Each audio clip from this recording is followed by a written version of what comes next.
আজকে আপনারা দেখেছেন ঢাকা বিশ্ববিদ্যালয়, চট্টগ্রাম বিশ্ববিদ্যালয়, জাহাঙ্গীরনগর বিশ্ববিদ্যালয় এবং রাষ্ট্র নির্বাচনে রাজশাহী বিশ্ববিদ্যালয় কেবলমাত্র মুসলিম ভাই বোনেরা ভোট দেননি, বরঞ্চ যারা ভিন্ন ধর্মাবলম্বী ছিলেন তারাও নির্বাচনে ভোট দিয়েছেন। আমরা দেখেছিলাম সাদিক কায়েম ভাই মঞ্চে বসা রয়েছেন।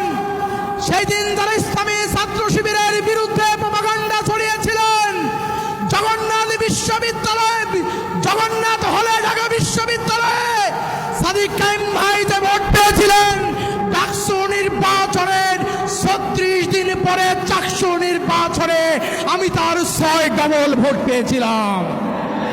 হিন্দু শিক্ষার্থী, বৌদ্ধ শিক্ষার্থী, অমুসলিম শিক্ষার্থীরা সিদ্ধান্ত নিয়েছে 36 দিনে ঢাকা বিশ্ববিদ্যালয় যে সাম্প্রদায়িক সম্প্রীতির দৃষ্টান্ত স্থাপন করেছে, এই ভোট কয়েক গুণে বৃদ্ধি করেছিল। আমরা বলতে চাই কেবলমাত্র জামাত ইসলামীর ভোট নয়, কেবল মুসলিমদের ভোট নয়, কেবল আমরা বলতে চাই যদি এদেশের যারা নিজেদেরকে সংখ্যালঘু মনে করেন, যারা নিজেদের নিরাপত্তার জন্য কাজ করতে চান, যারা মনে করেন বিভিন্ন দলকে ভোট দিয়ে নিরাপত্তা বান্নি অধিকার আদায় হয়নি, আমরা বলতে চাই এবার দাঁড়িপাল্লার পক্ষে আপনি যদি আস্থা রাখতে পারেন, জামাত ইসলামী ছাত্র শিবিরের কর্মীরা আপনার আস্থার মূল্যায়ন করবে ইনশাআল্লাহ। আমার মাদের বলতে চাই 2013, 14, 15 সালের আন্দোলনে আপনারা আপনাদের সন্তানদের জন্য, আপনাদের ভাইদের জন্য, পরিবারের জন্য যেই ভূমিকা পালন করেছেন, আমরা বিশ্বাস করি আমার যে মায়েরা 12, 13, 14 সালে যেই ভূমিকা পালন করেছেন, এই 26 সালের নির্বাচনে হযরত মাইশার মতো, ফাতেমার মতো ভূমিকা নিয়ে যদি চাঁপাইনবাবগঞ্জের মাটিতে প্রত্যেকটি ঘরে ঘরে পৌঁছে যেতে পারে, যারা বড় দল নিজেদেরকে মনে করে, তাদের অস্তিত্ব চাঁপাইনবাবগঞ্জে থাকবে না ইনশাআল্লাহ। আমি শুধু বলতে চাই আজকে একটি দল বলছে তারা নাকি অনেক বড় দল।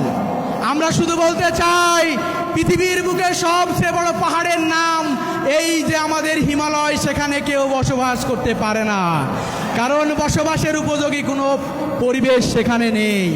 আমরা বলতে চাই পৃথিবীর সবচেয়ে বড় যেই মহাসাগর, প্রশান্ত মহাসাগর, এই প্রশান্ত মহাসাগরে মানুষ যদি খুব শখ করে 1 গ্লাস পানি খাবে, এই লবণাক্ত পানি মানুষ খেতে পারে না, কারণ সেটা সুপেয় পানি নয়।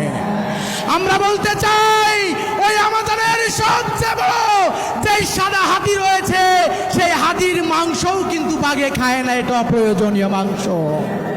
আমরা বলতে চাই আজকে যারা বড় দল মনে করেন, যারা মনে করছেন জামাত ইসলামীকে কণ্ঠরোধ করবেন, পরিষ্কার ভাষায় দেশের লোক বলতে চায় বড় দল দিয়ে চাঁদাবাজি করা যায়, মানুষের হৃদয় জয় করা যায় না। সম্মানিত ভাইয়েরা আমার মায়েরা, আমার বোনেরা, আমরা শুধু দলটা আহ্বান রাখতে চাই আমাদের এই 2 আসনের প্রার্থী, আমরা যারা এখানে মঞ্চে বসে আছি তাদের চেয়ে আপনারা ভালো চিনেন।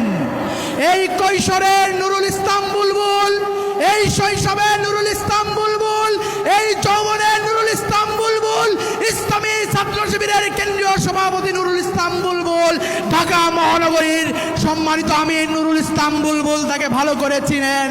তার গায়ে এখন পর্যন্ত সামান্য পরিমাণ কাদা কেউ লাগাতে পারেনি। আমরা শুধু এতটুকু বলতে চাই, জুলাই গণঅভ্যুত্থানের পরে এদেশের মানুষ আকাঙ্ক্ষা নিয়ে দাঁড়িয়েছিল, যাদের হাত ধরে জুলাই গণঅভ্যুত্থান হয়েছিল, যারা সামনের দিকে নেতৃত্ব দিয়েছিল, তাদের উপর আস্থা রেখেছিল কয়েক মাসের ব্যবধানে সেই আস্থায় আস্তে আস্তে চির ধরতে শুরু হয়েছিল। আজকে তাদের দুর্নীতির কারণে, তাদের ক্ষমতার অ্যাক্সেস পাওয়ারের কারণে সারা বাংলাদেশের মানুষ আর আস্থা রাখছে না। আজকে আস্থার জায়গায় পরিণত হয়েছে ইসলামী ছাত্র শিবির।